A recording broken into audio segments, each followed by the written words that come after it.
The Fish Story by Mary Lou Brooks. I know what I'm going to be when I grow up. Unemployed. Face it, Ernie, my dad always says. The way you mess up every job, you have a great future. As a bum. He's probably right.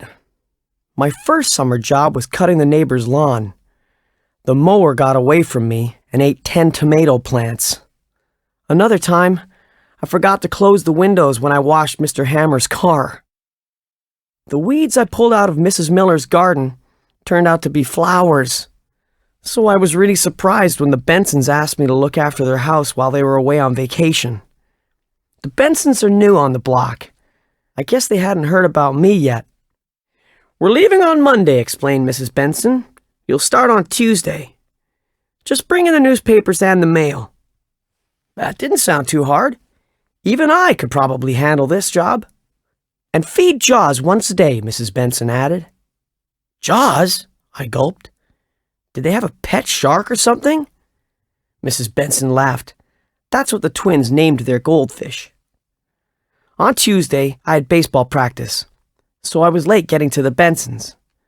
I put the mail and the newspaper on the hall table, then I headed for the fish bowl.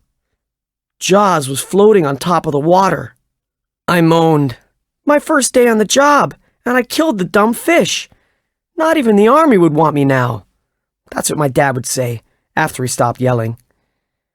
Now wait a minute, Ernie, I said to myself. This little fellow could still be alive.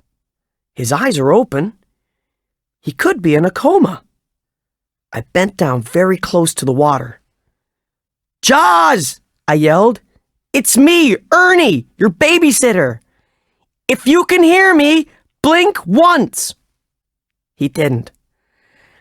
I touched him with my finger. He was cold, stiff, and very slimy. Face it, Ernie, I said out loud. This is one dead fish you have here. That night, I lay awake a long time trying to figure out why that dumb fish died. I didn't overfeed him. I never had a chance to feed him at all. When I finally fell asleep, I had a nightmare. The shark from Jaws was chasing me. He was wearing a 6-shooter.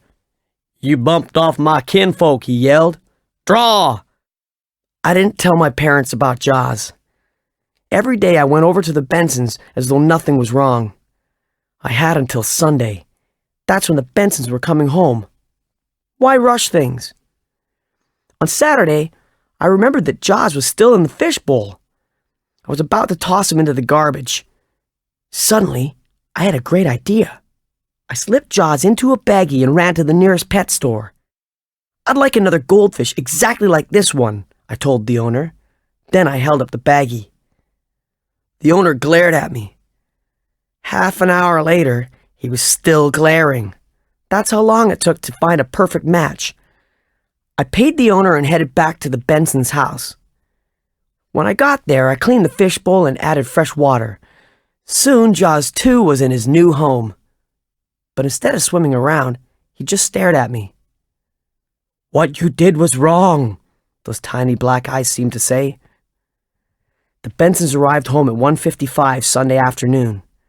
I watched from my bedroom window as they piled out of their car. At 2:13, my mom called up the stairs. Ernie, she said, Mrs. Benson is here. God! I trudged down the stairs to face the music. Mrs. Benson was sitting at the kitchen table with my parents. Here's the boy behind the great goldfish switch, she said. I felt like running, but Mrs. Benson put her arm around my shoulder. That was very thoughtful, Ernie, she said.